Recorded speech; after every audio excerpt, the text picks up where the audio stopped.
Hey guys, welcome back to Kirky's Kitchen.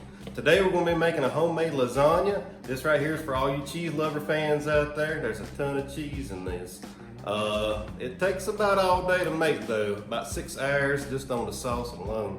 But you ain't got to stand by the stove the entire time. With that being said, let's go ahead and do it to it.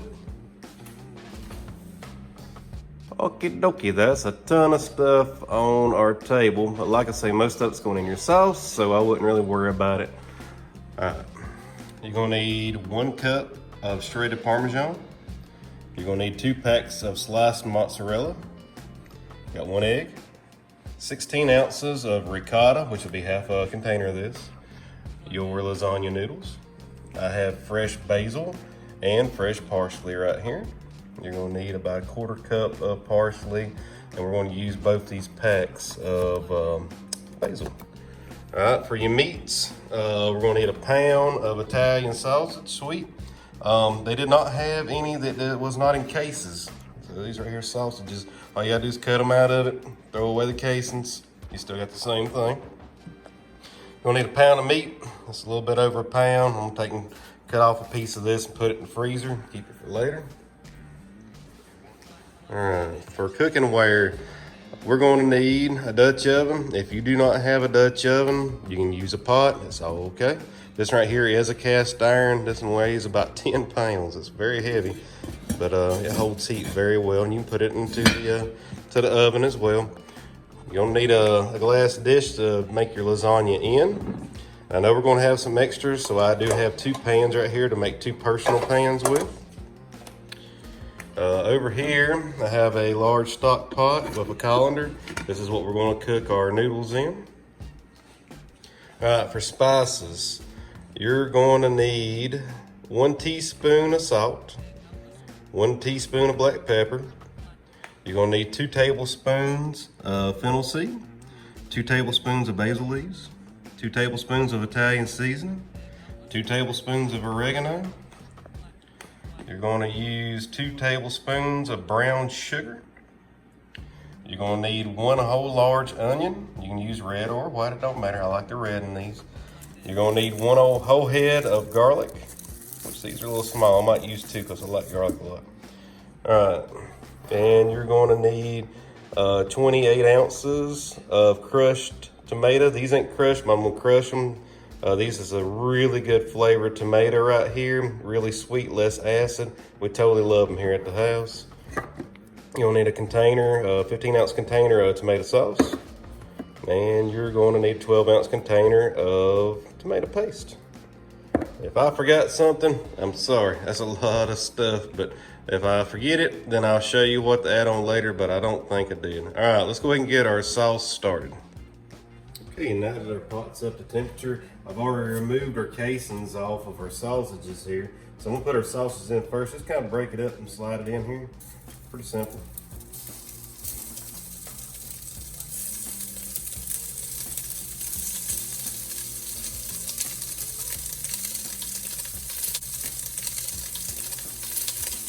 We didn't add any kind of oil because the sausage has got so much fat in it. That's gonna act as our oil.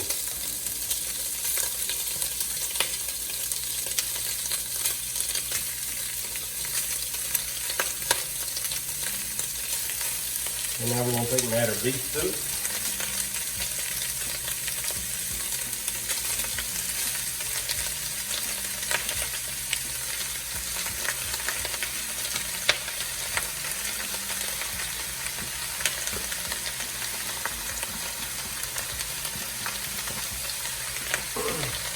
And right here is my 2 heads of garlic and my 1 whole onion. Of course, chopped it up.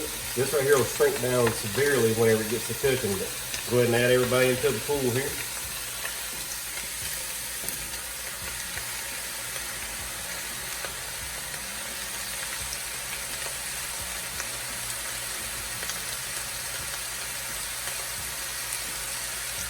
Okay, now that all of our meat is in there and our onions and our garlic, we're going to take and give it a good stir right quick. Get everything mixed up. We want to continuously work this.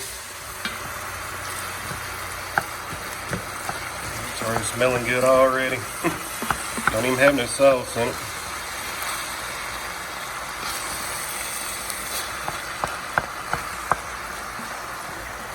want to incorporate everything really good. All right, she's starting to look really good now. What we're going to look for is this completely brown meat. We're going to continue to stir it until the meat's brown. Don't worry about your onions, don't worry about your garlic. They're going to be cooking down in the sauce. Right now we're just trying to brown some meat. Alright guys, our meat's browned up. Once you get it brown, we're going to reduce our temperature to a low setting. Once this is on the low setting, then we need to start getting our sauce ready.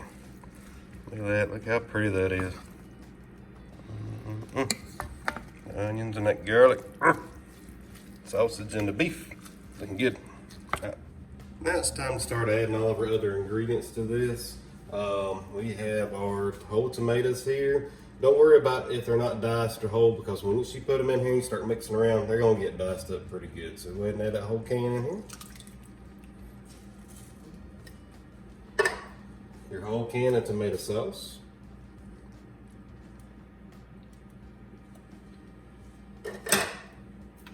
The whole can of tomato paste.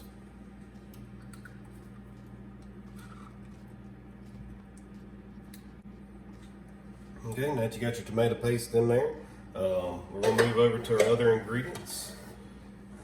I ended up chopping all of my fresh basil up. Gonna put my fresh basil in here of fresh parsley. This is curly leaf if you're wondering which one I got. Then right here's my spice blend, and I also got my brown sugar in there as well. Let's go ahead and dump that in. I know what you're saying, that's a lot of spices. Yes it is. That's a lot of spices, but trust me, it comes out really good. So let's get everything mixed up really well in here. Once you have it mixed up, let's go ahead and put the lid onto it.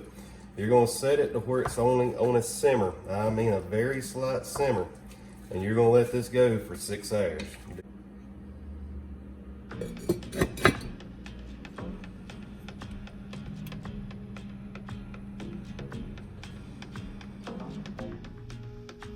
Alright, so that there's in the Dutch oven cooking right now. So what are we going to do while we wait? 6 hours is a long time. What I'm going to do, I'm going to make me some homemade garlic bread. This is totally optional. If you don't want to do it, you ain't got to do it. It's really good though. Right, we got our stand mixer bowl here. We're going to add 1 cup of lukewarm water. 2 tablespoons of melted butter. 1 egg,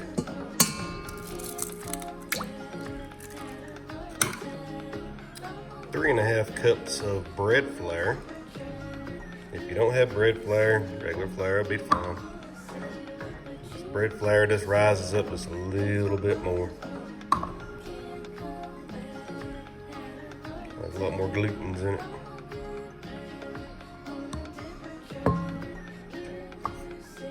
Quarter cup of sugar. A teaspoon of salt, 1 tablespoon of garlic powder. This right here is roasted though. There's the garlic powder. And a tablespoon of yeast. That's it. I'm gonna put it back over here on the stand mixer and use the bread kneader attachment. If you do not have a stand mixer, just mix it by hand.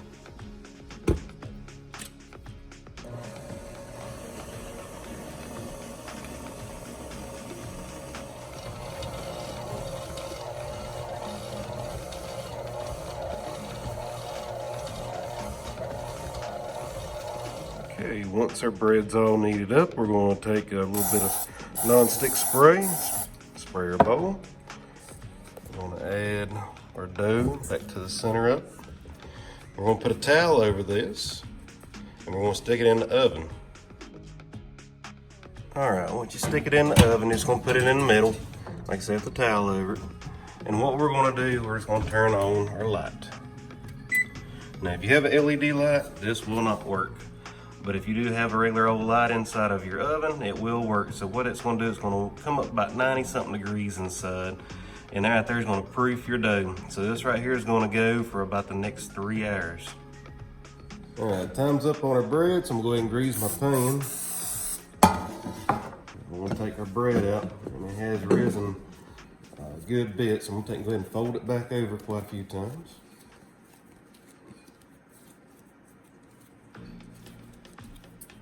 So.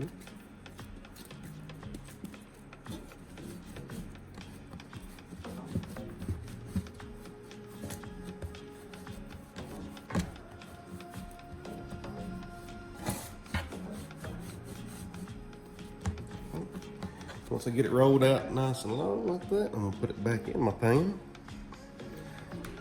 Put our towel back over that. I'm gonna put it back in the oven so it can rise yet one more time. All right, this is the last step on the bread. Well, after it rises one more time, we're gonna pull this towel off really quick and shut our door so we don't lose our heat. All right, then we'll set our timer for 1 hour.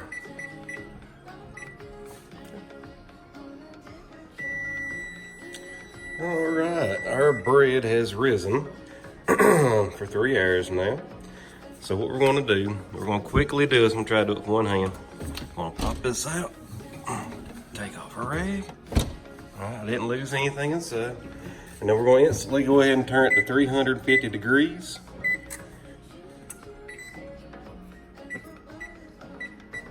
For 30 minutes. And that includes your preheat. That's 30 minutes total, including everything. All right, I'll see you in 30 minutes. All right, 30 minutes went by, so we can get our bread out of the oven here. Look at that. Nice and pretty. Sit on top of this cooling rack and let it cool. Okay, last thing we're gonna do on our bread is to take and cut it and toast it. I got just a little bit of garlic right here, minced garlic, and I got some butter, and I got my loaf of bread here. So let's go ahead and give it a cut here. See how nice and pretty that come out. Bread, if you take and put it in a bag and leave it in the microwave, it'll actually keep up for about a week. Since there ain't any kind of preservatives in it, it's a whole lot better for you. I'll make 3 pieces here. I'm gonna save the rest for my mama and daddy, so they can have them something. All right, with that said and done, we're gonna take and get us a piece of butter here. So next thing we're gonna do, we're gonna get just a little bit of this juice and just a little bit of the garlic out of here. Put it on top of the butter.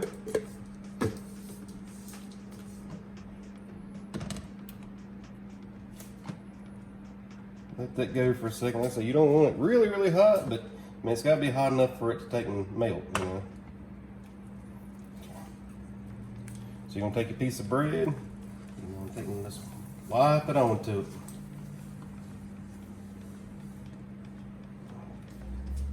Okay, I got all 3 pieces in now. So what you're gonna be looking for is for it to get golden brown. These right here is gonna be really good with our lasagna that we're having on that. Super simple too. I mean, super simple. Really flavorful. It's the name of the game. All right, they're ready to be flipped. So I'm gonna take and put a little bit of garlic right here on this one side.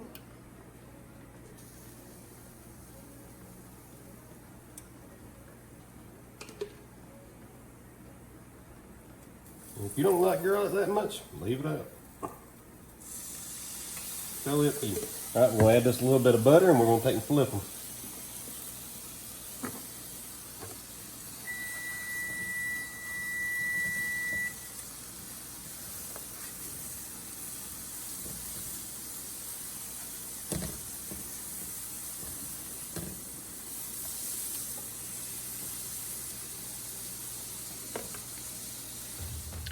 Now, if you have a pot that's either stainless steel or not coated, and you need to stir. I mean, just take your pot or your lid off really quick, give it a good stir, get everything off the bottom of the pan right here. It shouldn't stick because of the grease that was in the pork. Just give it a good stir. And that should be it. I wish you could smell that. Man, it smells great. Alright, lid back on. Alright, we got about an hour left to go before we start assembling the lasagna, so we need to start working on our ricotta cheese. I have got our remainder of the parsley. Put it in our bowl here. I'm going to add 1 egg. And then we're going to add about half the container of the ricotta cheese.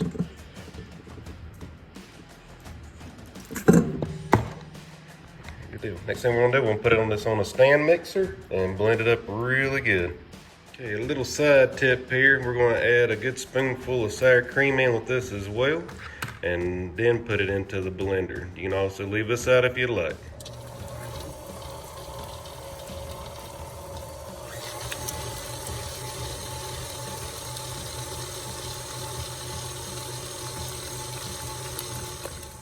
This is how she should look whenever you get it all blended up really good.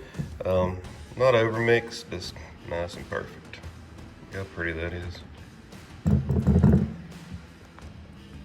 Now that our ricotta's done, we're gonna start working on our water. Remember, as I said in the earlier videos, you want your water to taste like seawater. So I'm gonna start adding some salt to this. Pretty good bit. Give it a good stir. You're gonna taste it, and when you taste it, you want it to taste exactly like you was at the ocean. That's exactly how that tastes. Next step is to get our Parmesan ready. We're gonna take a grater block that we have here.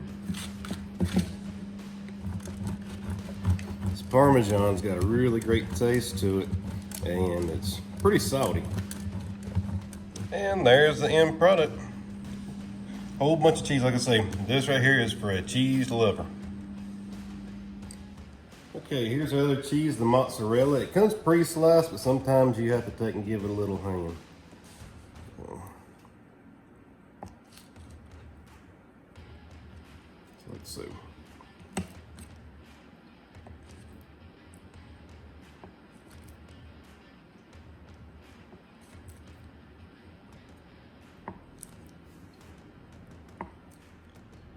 All right, there is going to do it for the cheese. It looks really good. Like I said, that's a lot of cheese. I mean, a whole lot of cheese, but it's gonna be really good in this dish. All right, next step on our water is to go ahead and get her boiling. I got turned wide open on 2 burners. This should take just a few minutes to come on up to a boil. You want this to be an absolute raging boil before you put our noodles in there. While our water is getting up to temperature, let's go ahead and take and set our oven to 375 degrees. Mine will be set on 400 because it makes it 375. Easy peasy. Once your noodles soften up just a little bit, go ahead and try to get everybody underwater. You want to make double sure everything's under the water. Just like so. Now everything will cook evenly. Now, once your 10 minutes are up, you're going to take it off your water. Let's go ahead and strain it.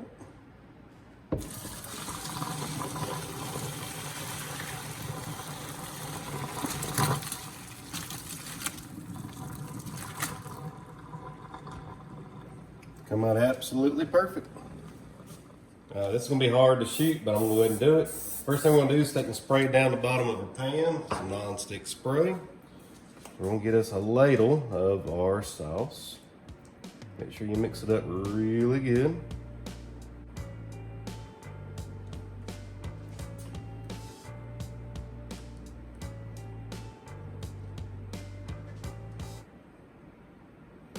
And you want to evenly distribute it on the bottom of your pan here.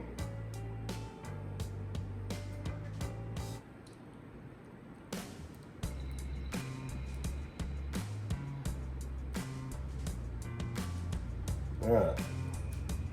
Once that's done, we're going to take and lay us a layer of our noodles here.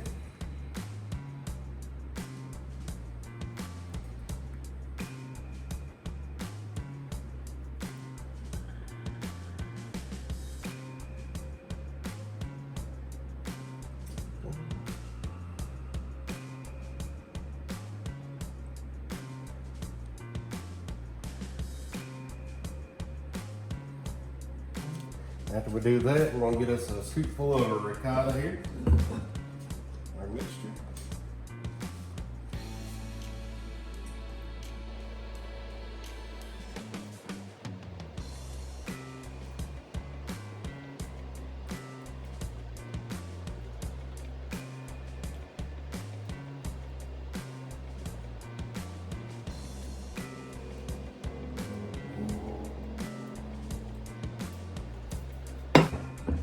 All right, after ricotta, we're going to take and put down some of our mozzarella.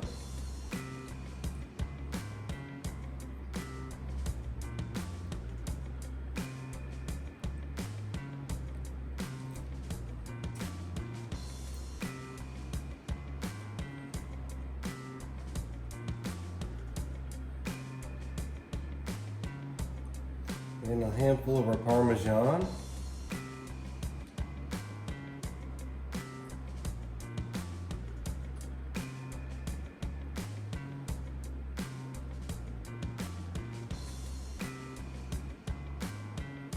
So if you want it cheesy, make it cheesy. If you don't want it cheesy, don't make it cheesy. Alright, after that's all said and done, you're going to repeat the process. Bring the camera over here so you can see what's going on. I'm going to try to do this all with one hand. Not seriously that's going to work, but...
Okay, so I finished it with the sauce right here.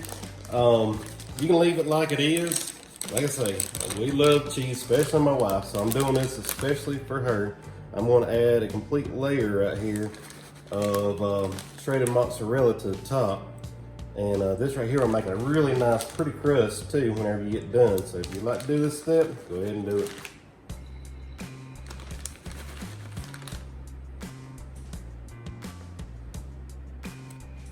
Okay, once you get it covered the way you want it, let's go ahead and put the temple over the top of it.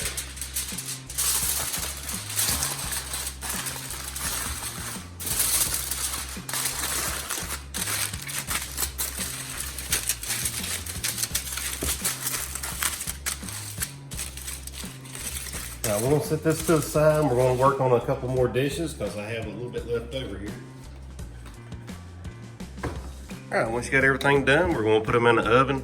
You're gonna bake it for 25 minutes with the tin foil on and 25 minutes with the tin foil off. So I'll see you in 50 minutes.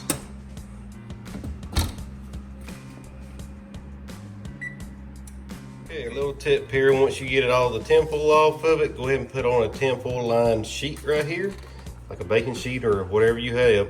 It's going to take and spew this a little bit. It's going to get messy, so this right here is going to save you a whole lot of cleanup time. Alright guys, final step. This is optional. If you're cooking for somebody that loves cheese, you can actually take and put just a smidgen more on top of it. It's going to make actually a pretty crust on here. Very simple. Right. When that's all said and done, you're going to take and get you some dried parsley flakes here.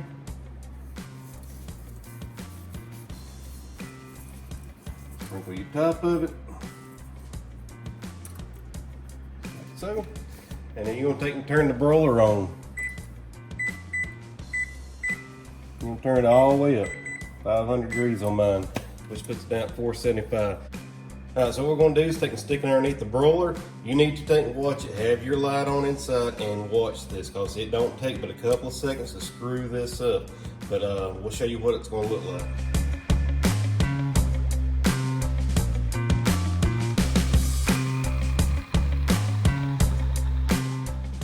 Alright guys, you can see how they come out. Really nice and pretty. Really cheesy. Look how pretty that is. This one right here is from my mom, and my dad. And this one right here is a vegetarian one. So in case you don't want any kind of meat, that's how that right there come out. But they're all beautiful. Really cheesy and really beautiful. Alright guys, we could not wait. Had to get some of this good food right here. It's really cheesy, really good. Toast was on point.